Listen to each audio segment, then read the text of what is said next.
नमस्कार मित्रांनो, मुख्यमंत्री लाडकी बहीण योजनेचा जर तुम्ही फॉर्म भरला असेल तर वरून एक सूचना आली आहे। सर्वात इम्पॉर्टंट वरून एक सूचना आली आहे। जर तुम्ही मुख्यमंत्री लाडकी बहीण योजनेचा फॉर्म भरला असेल आणि याचा लाभ घेत असतील तर तुम्हाला एक काम करावं लागेल। जसं की इथं सूचना आली आहे, पुढील पेमेंटसाठी सर्वांना परत हे काम करावेच लागेल। पुढील पेमेंटसाठी सर्वांना हे काम करावेच लागेल। जर तुम्हाला पेमेंट भेटलं असेल तर तुम्हाला हे काम करावंच लागेल, तरच पुढचं पेमेंट तुम्हाला भेटणार आहे। आणि जर तुम्हाला 2-3 हप्ते भेटले नसतील तर तुम्हाला पण हे काम करावंच लागेल। जर तुम्ही हे काम केलं नाही, जो तुम्हाला पुढचा हप्ता भेटणार होता तो पुढचा हप्ता बंद होणार। इथं स्पष्ट लिहिलंय पुढचा हप्ता बंद होणार जर तुम्ही हे काम करणार नाही। तर ते काम काय आहे, कसं तुम्हाला ते करायचे, पूर्ण डिटेलमध्ये तुम्हाला आता सांगणार आहे। जर तुम्ही हा चॅनलवर नवीन असाल तर चॅनलला लगेच सबस्क्राईब करून घ्या आणि लाईक करा या व्हिडिओला, जेणेकरून जे नवीन व्हिडिओ येतील ते तुम्हाला लगेच पाहायला भेटून जातील। खूप मोठी इन्फॉर्मेशन आता शेअर करणार आहे, तर व्हिडिओला आताच लगे लाईक करून टाका। तर जी सूचना आली आहे तुम्ही इथं बघू शकता की सूचना काय आली आहे। तर हे बघा, ठीक आहे, लाडकी बहीण योजना हे काम आताच करून घ्या, नाहीतर योजनेचे 4500 रुपये गमावून बसणार। सर्वात मोठी बातमी या इथं बघू शकता, 4500 रुपये गमावून बसणार जर हे काम केलं नाही। जर तुम्ही जुलैमध्ये ऑगस्टमध्ये 2 हप्ता तुम्हाला भेटले असतील, 3000 रुपये तुम्हाला मिळाले असतील तर तुम्हाला हे काम करावंच लागेल, तरच तुम्हाला पुढचा हप्ता भेटणार आहे। आणि ज्या महिलांना एकही हप्ता भेटला नाही त्यांना पण हे काम करायचं आहे। ज्यांनी फॉर्म भरला नसेल ते आधी हे काम करून घ्या, नाहीतर तुम्हाला पण पुढे हे काम करावं लागेल, नाहीतर तुमचा हप्ता पण बंद होईल। तर पूर्ण यावर इथं बघू शकता। तर ही स्कीम, ठीक आहे, मुख्यमंत्री इथं बघा, मुख्यमंत्री लाडकी बहीण योजना पहिला टप्पा महिलांच्या खात्यात जुलै आणि ऑगस्ट अशा 2 महिन्याच्या एकत्रित 3000 रुपये जमा झाले आहे। ठीक आहे, तुम्हाला जर 3000 रुपये जमा झाले असतील, तुम्हाला भेटले असतील तर काही हरकत नाही। तर तुम्हाला एक काम करायचं आहे, ते काम मी आता पुढे सांगतो।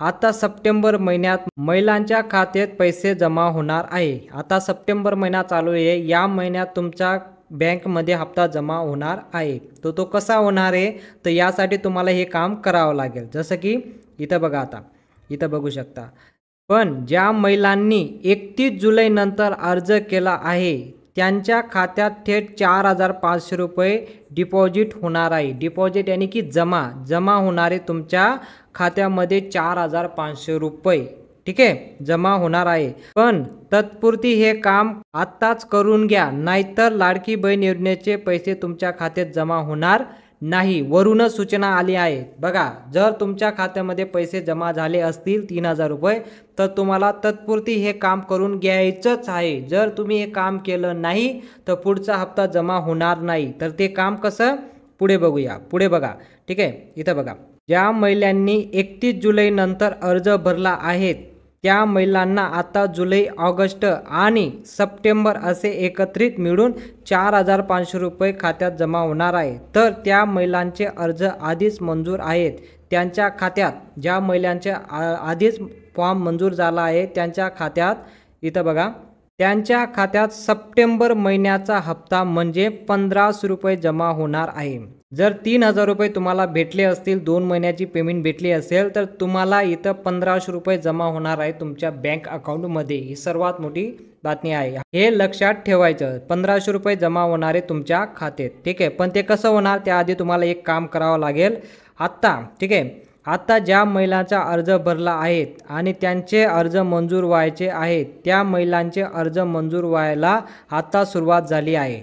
परत म्हणजे ज्या महिलांनी आता फॉर्म भरले आहे त्यांचा फॉर्म मंजूर व्हायची सुरुवात झाली आहे, त्यामुळे या महिलांनी आपले अर्ज नियमित तपासावे, ठीक आहे। हे सर्वात मोठी बातमी। जर तुम्ही फॉर्म भरला असेल, तुम्हाला 2 हप्ते भेटले असतील तर तुमचा फॉर्म तुम्ही तपासून घ्या म्हणजे नियमित तपासावा। तुमचा जो फॉर्म भरला आहे तुम्ही नियमित तपासावा, कारण तुमचा फॉर्म जर डिसअप्रूव्ह झाला तर तुम्हाला पैसे भेटणार नाही। तर तुम्ही तो फॉर्म नियमित तपासावा। त्या अर्जावर काय उत्तर येते, जर तुम्हाला रिसबमिटचा पर्याय दिला असेल तर तुम्ही रिसबमिट करावा लागेल। जर तुम्हाला रिसबमिटचा पर्याय आला असेल तर तुम्हाला परत सबमिट करावा लागेल। हे कशामुळे होतंय, हे जर तुम्ही फोटो अपलोड केला असेल, जर फोटोमध्ये काहीतरी एरर असेल आणि डॉक्युमेंटमध्ये जर काहीतरी एरर सापडलं असेल, पूर्ण डिजिटल झालंय, ठीक आहे, माहिती तुम्हाला डिजिटल झाल्यामुळे काही ना काही अडचणी येतात. तर काहीतरी अगर तुम्हाला अडचण येत असेल तर तुम्हाला तो रिसबमिटचा पर्याय दिला जाईल. रिसबमिट करावं लागेल, हे लक्षात ठेवायचं आहे. ठीक आहे. जर संबंधित कागदपत्र पुन्हा अपलोड करून तुम्हाला कागदपत्र अपलोड करायचं आहे, ती प्रक्रिया केल्यानंतर तुमचा अर्ज मंजूर होणार आहे. जर तुम्हाला अपलोडचा पर्याय आला असेल तर तुम्हाला परत कागदपत्र अपलोड करावं लागेल. जर कागदपत्र तुम्ही परत अपलोड केला नाही तर तुम्हाला पुढचे पैसे भेटणार नाही. ही सर्वात मोठी सूचना आली आहे. ठीक आहे. जर तुमचा फॉर्म चेक करत राहावे, तुमच्या पोर्टलला जाऊ शकता. जर तुम्ही नारी शक्ती दूत ॲपवर भरला असेल तर तिथं तुम्ही चेक करू शकता, नाही तर ऑनलाईन पण तुम्ही चेक करू शकता. कसं करायचा मी व्हिडिओ बनवून ठेवला आहे, तुम्ही इथं बघू शकता. ठीक आहे. तुम्ही कदाचित फोटो व्यवस्थित अपलोड केला नसेल, बघा हे पण इथं दिलं आहे. तुम्ही कदाचित फोटो अपलोड व्यवस्थित केला नसेल, कागदपत्र अपलोड करायचं राहून गेलं असेल, काही कागदपत्र जर काही अपलोड करायचं राहून गेलं असेल किंवा कागदपत्र स्पष्ट दिसत नसेल, हे पण पर्याय आहे. ठीक आहे. किंवा कागदपत्र स्पष्ट दिसत नसेल त्यामुळे पण एरर येऊ शकतं. असे अनेक कारणामुळे तुम्हाला अर्ज पुन्हा सबमिट करायचा पर्याय दिला जातो. त्यानुसार अर्ज पुन्हा भरून सबमिट करायचा आहे. तुम्हाला येता माहीत पडलं असेल की तुमचं कागदपत्र वगैरे काहीतरी एरर आलं असेल तर पुन्हा सबमिट करायचं आहे. म्हणून तुम्ही आता चेक करून घ्या की तुमचा रिसबमिटचा पर्याय आला आहे का काय, कारण की बऱ्याच महिलांना रिसबमिटचा पर्याय आला आहे. ज्यांना रिसबमिटचा पर्याय आला आहे त्यांनी लगेच सबमिट करून घ्या, लगेच तुमचं सबमिट होऊन जाईल. जर सबमिट नाही केला तर पूर्ण पैसे भेटणार नाही. जर तुमचा अर्ज मंजूर झाला असेल तर काळजी करण्याचं कारण आहे. कारण तुमचा फॉर्म मंजूर झाला आहे, पण कारण तुम्ही जे बँक अकाउंट अर्जात भरले आहे, बँक अकाउंट आधार कार्डशी लिंक असणे गरजेचं आहे. जर आधार बँकशी लिंक नसेल तर तुमच्या खात्यात पैसे जमा होणार नाही. तुम्हाला DBT बद्दल माहीत आहे, डायरेक्ट टू बँक. जे पैसे आता तुमच्या खात्यामध्ये जमा होणारे ते आधार कार्डद्वारे होणार आहे. जर तुमचं आधार बँकेशी लिंक नसेल तर तुम्हाला पैसे भेटणार नाही. हे सर्वात मोठी सूचना इथं दिली आहे.